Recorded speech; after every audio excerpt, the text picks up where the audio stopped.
Hey, you said I bought it, but the introduction turned me off. She said that hoodoo is an open practice and anyone can practice which isn't the case. Let's talk about that. We're going to dive into that about this book. This is the 365 Days of Hoodoo by Stephanie Rose Bird. Daily root work, mojo, and conjuration. Y'all, I'm going to still link the link below, but I'm going to take this to this comment and do a quick little teaching on this book and why people say this about this particular author and what I believe in just discernment of things. All right, let's go there first. I love this book, actually. This book, for me, is written on, highlighted. I have done videos and workings out of this book. Talks about mojo bags. It talks about waters, attraction, love, luck, abundance, prosperity work, protection works, clarity, unhexing, banishing. I also have her other book as well. I love her books. She mixes the ATRs, not ATR, but the ATR, African traditional religions, with hoodoo, which is not the same. But I love this book.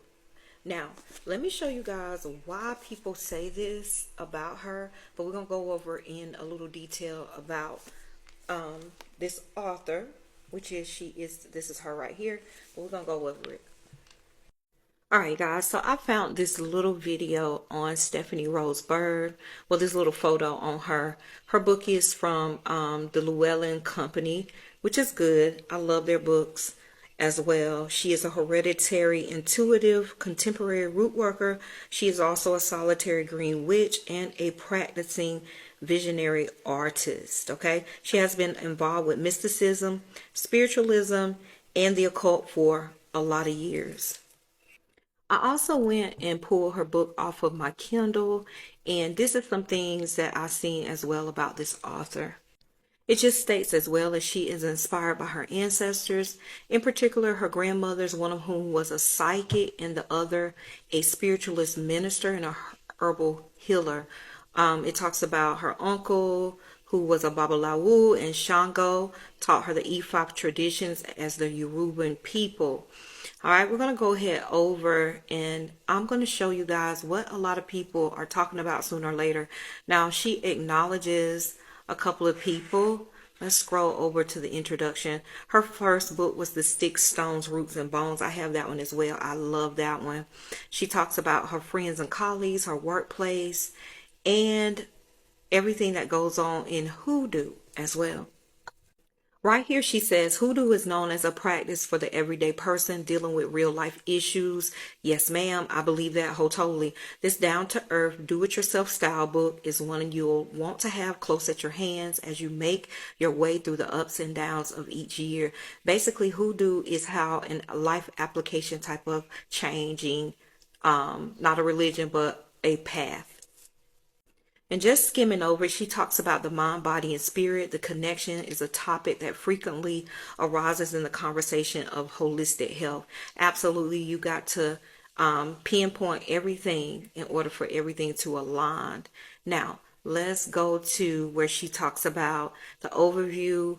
Hoodoo can be traced back to the sub-Saharan Africa, particularly Western and Central Africa. It had a positive impact on African American folklore called hoodoo. Now, this is where it gets deep, and this is where everybody talks about it.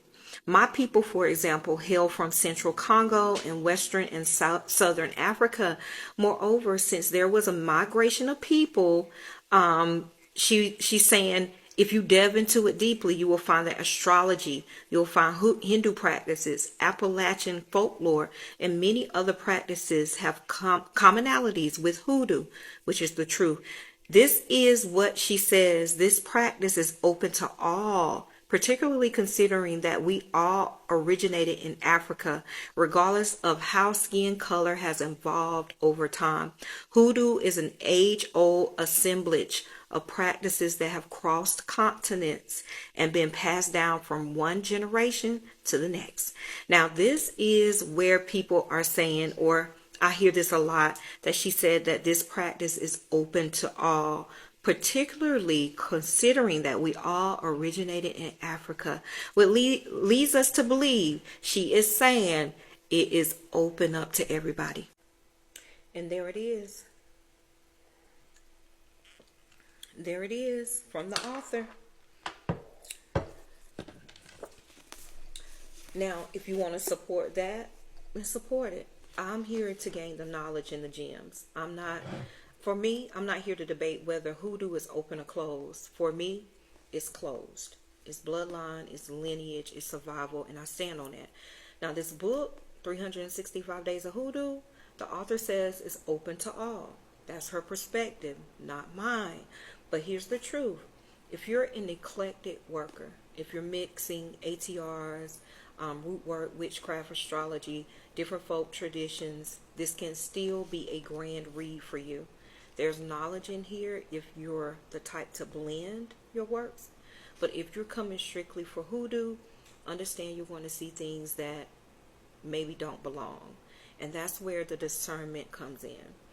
Eat from the plate, take what you need, leave what you don't. All right. So for me, hoodoo is going to stay closed, but for the eclectic worker, this book might feed you. Just don't ever confuse somebody's mix with the actual tradition. All right. I love this book. I still think it's grand. I understand why people say that, because some people say that just because she's saying that it's open to all. But eat from the plate, y'all. That's all I can say. Y'all have an amazing rest of y'all day. I'm going to put the link right here for the 365 Days of Hoodoo. A grand read. Grand read. Ashe.